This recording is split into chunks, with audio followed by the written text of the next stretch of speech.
विमान, मंदिर के नाम में विमान क्यों है? मैं आपको लेके चलता हूं एक ऐसे मंदिर में जहां कोई मूर्ति नहीं है, बल्कि दुल्हन की एक पालकी है और वो स्वयं ही हिलती रहती है। ऋग्वेद के प्रथम मंडल की ऋचाओं में एक सूक्त है जिसमें 3 सीट वाले त्रिवृता, त्रिकोण, त्रिचक्रेन, 3 पहिए वाले दिव्य रथ से अश्विनी देव यहाँ आए ऐसा वर्णित किया गया है। ऋग्वेद में 200 से अधिक बार विमान का उल्लेख मिलता है, जो ये दर्शाता है कि आदि काल में देवी देवता विमान के माध्यम से पृथ्वी पर आते थे।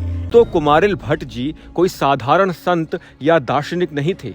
उन्होंने भी आदि गुरु शंकराचार्य के समान ही सनातन की रक्षा हेतु अपना संपूर्ण जीवन बलिदान कर दिया। सनातन धर्म के मस्तिष्क को कभी भी झुकने नहीं दिया। तत्पश्चात कुमारिल भट्ट जी ने इसी स्थान पर आत्मदाह किया था। 1934 में शंकराचार्य जैनेन्द्र सरस्वती जी के गुरु चंद्रशेखरेंद्र सरस्वती जी प्रयाग में चतुर्मास करने आए थे। जब सनातन संस्कृति को बौद्ध अनुयायी नष्ट कर रहे थे, तब कुमारिल भट्ट जैसे। अब इस मंदिर को देखिए एक बार।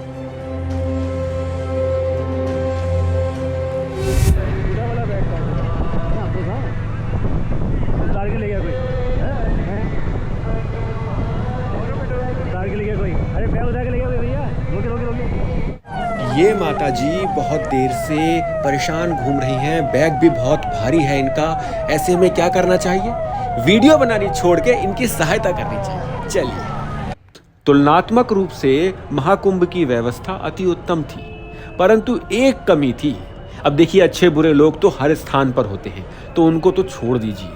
मैं ये विचार कर रहा था कि यदि महाकुंभ में आने वाला प्रत्येक व्यक्ति, बाबा, संत, महात्मा, भक्त, दुकानदार, कार्यकर्ता जो भी हैं, यदि वो निस्वार्थ भावना से यहाँ पर आए होते, तो धरती पर महाकुंभ स्वर्ग से कम नहीं होता।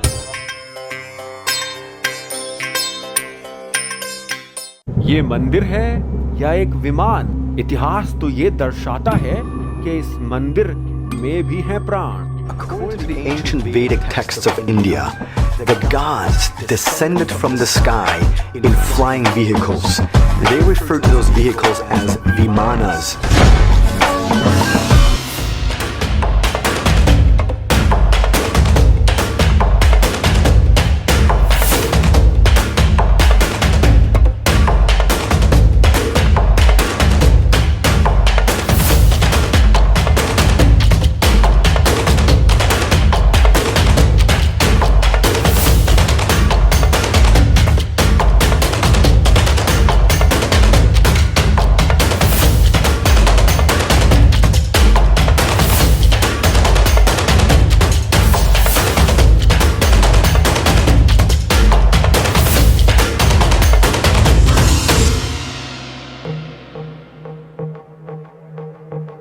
विमान के आकार वाला ये मंदिर आश्चर्यचकित रूप से अपने अंदर इतना बड़ा रहस्य छुपाए हुए है, जिसके बारे में अभी तक मेरे जैसे बहुत से लोगों को बिल्कुल ज्ञान ही नहीं था। और इतिहास को यदि नहीं समझेंगे तो मन में वो भाव उत्पन्न नहीं होगा। भाव उत्पन्न नहीं होगा तो भक्ति प्रज्वलित नहीं होगी। भक्ति प्रज्वलित नहीं होगी तो प्रार्थना स्वीकार नहीं होगी। वाह! कुर्सी और धन को भगवान मानने वाले राजा जी भगवान के दर्शन करने जा रहे हैं वीआईपी गाड़ियों में। इसी कारण ऐसे लोगों के यहाँ शारीरिक और मानसिक रूप से दुर्बल बच्चों का जन्म होता है। भगवान के यहाँ भिखारी बनकर जाओ, राजा जी वीआईपी नहीं। प्रयागराज में गंगा, माँ यमुना और अदृश्य ज्ञान की माता सरस्वती के समीप है अद्भुत शंकर विमान मंडपम। विमान, मंदिर के नाम में विमान क्यों है? विमान को समझने से पूर्व हमें इस मंदिर की स्थापना को समझना होगा कि इस मंदिर की स्थापना का क्या कारण था। इस मंदिर का प्रथम तल कांची कामकोटि पीठ की आराध्य कामाक्षी देवी को समर्पित है। द्वितीय तल में भगवान विष्णु के बालाजी स्वरूप को स्थापित किया गया है और तृतीय तल पर योग सहस्त्र लिंग एक शिला में दर्शाया गया है, अर्थात शाक्त, वैष्णव और शिवा तीनों ही संप्रदाय का एक संगठित स्वरूप है ये मंदिर। तात्पर्य स्वयं में एक ब्रह्मांड है ये मंदिर। कि इस बार सबसे बड़ी समस्या है वीआईपी मूवमेंट। वीआईपी मूवमेंट बहुत हो रहा है, जिसके कारण जाम ही जाम है रोड पे।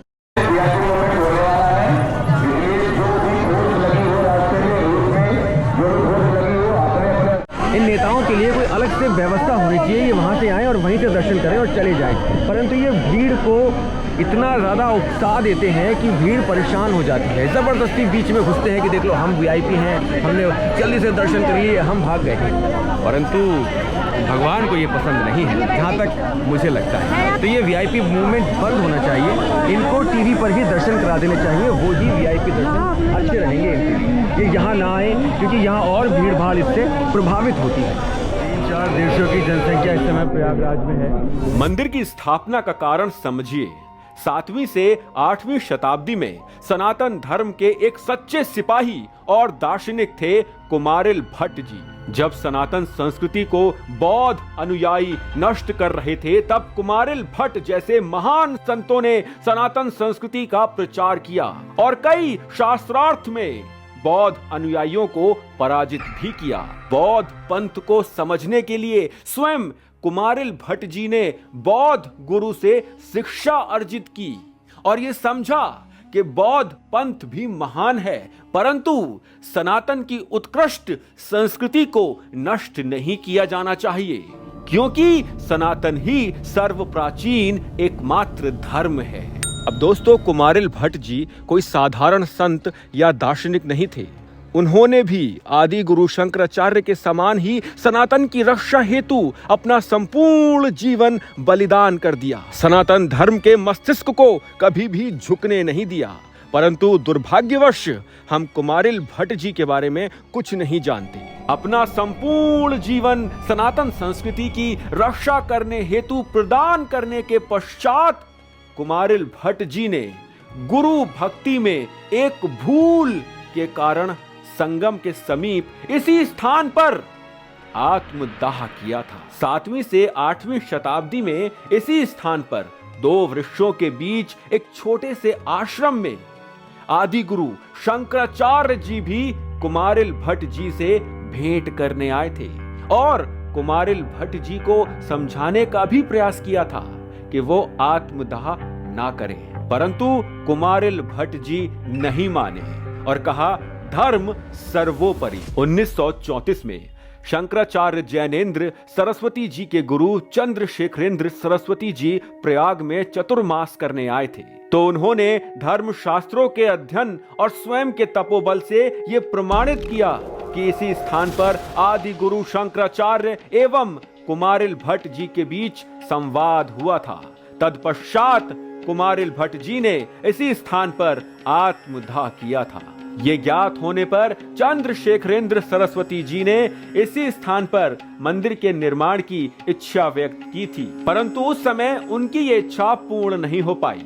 उनकी ये इच्छा उनके ही शिष्य जयेंद्र सरस्वती जी ने 1969 में पूर्ण कर इस मंदिर की नींव रखी और 17 मार्च 1986 में इस 16 स्तंभों पर स्थापित मंदिर को भक्तों के लिए खोल दिया गया। यहाँ से आपको प्रयाग का मनमोहक दृश्य दिखाई देता है। अब आपके मन में ये प्रश्न आ रहा होगा कि विमान शब्द क्यों जोड़ा गया है? शंकर भगवान का मंदिर महादेव मंदिर नाम रख दिया होता शंकर विमान मंडपम। विमान शब्द क्यों जोड़ा गया है? विमान शब्द जोड़ने के पीछे भी अत्यंत रोचक जनश्रुति है। ऋग्वेद के प्रथम मंडल की ऋचाओं में एक सूक्त है जिसमें 3 सीट वाले त्रिवृता त्रिकोण त्रिचक्रेन 3 पहिए वाले दिव्य रथ से अश्विनी देव यहाँ आए ऐसा वर्णित किया गया है। ऋग्वेद में 200 से अधिक बार विमान का उल्लेख मिलता है, जो ये दर्शाता है कि आदि काल में देवी देवता विमान के माध्यम से पृथ्वी पर आते थे। इसी से प्रेरित होकर ऐसे ही एक विमान को ध्यान में रखकर अब इस मंदिर को देखिए एक बार।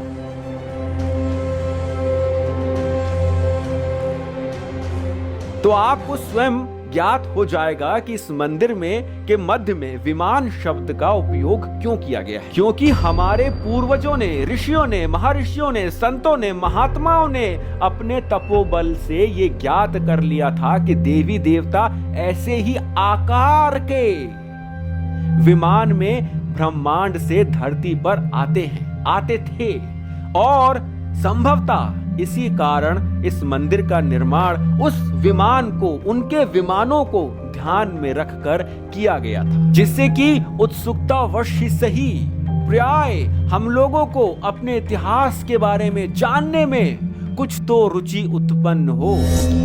भीड़ तो अत्यधिक है, परंतु मैं प्रयास कर रहा हूं कि आपको एक और मंदिर का इतिहास बता सकूं। शंकर विमान मंडपम अर्थात इसी मंदिर के समीप एक और मंदिर है, बहुत ही प्रसिद्ध मंदिर, लेटे हुए हनुमान जी का मंदिर, और इसका इतिहास बहुत रोचक है, परंतु वो मैं तब बताऊंगा जब मैं इस मंदिर के दर्शन कर पाऊंगा।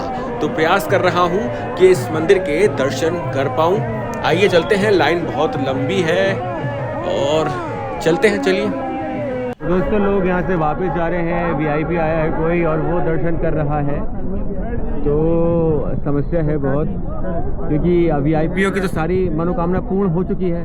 उन्हें क्या करना है यहाँ आके, कम से कम आम आदमी को जाने दें, हमारी भी कुछ इच्छाएं पूर्ण हो। क्यों जी? सही बात है। अब वो यहाँ आधा घंटा लाइन की प्रतीक्षा करनी पड़ेगी। वीआईपी अंदर हनुमान जी से मंत्रणा करने गए हैं, कुछ वार्तालाप। ठीक है, जय हिंद जय भारत। जय हिंद जय भारत।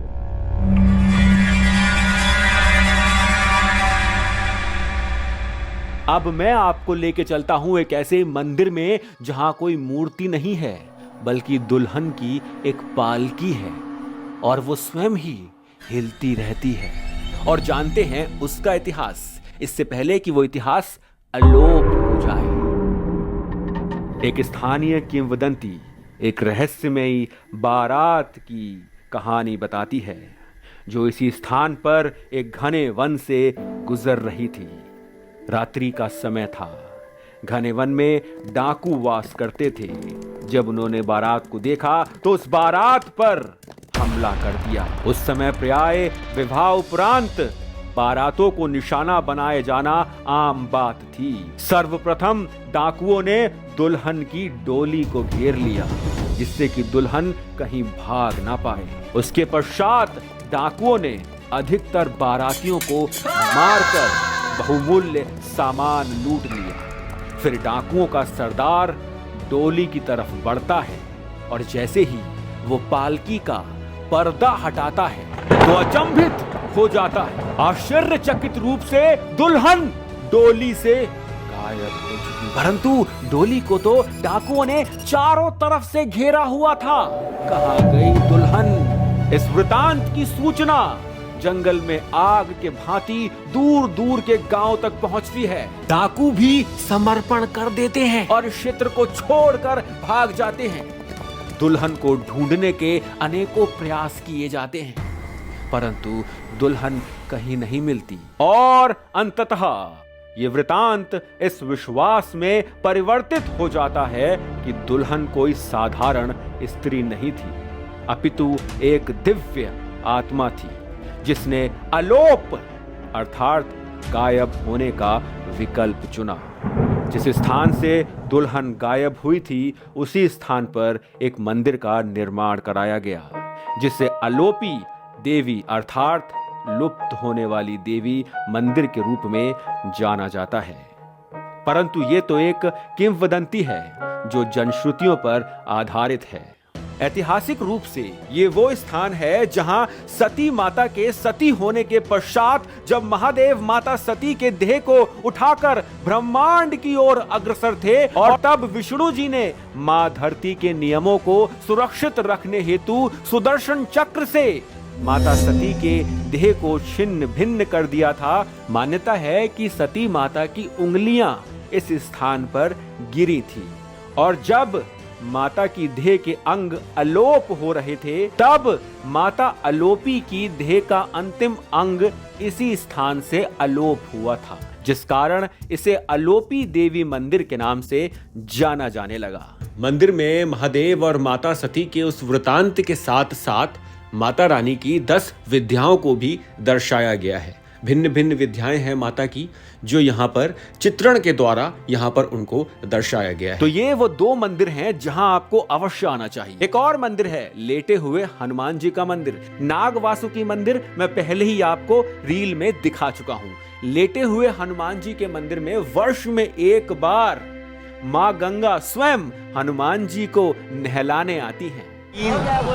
3 घंटे लाइन में लगने के बाद ये पता चला कि 2 से 5 मंदिर बंद रहेगा।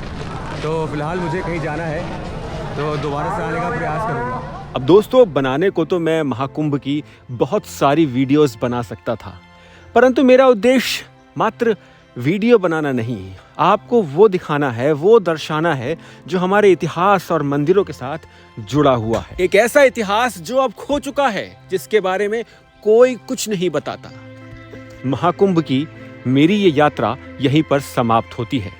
लेटे हुए हनुमान जी के दर्शन में नहीं कर पाया तो इसका इतिहास आपको तब बताऊंगा जब पुनः मुझे यहाँ आने का अवसर प्राप्त होगा।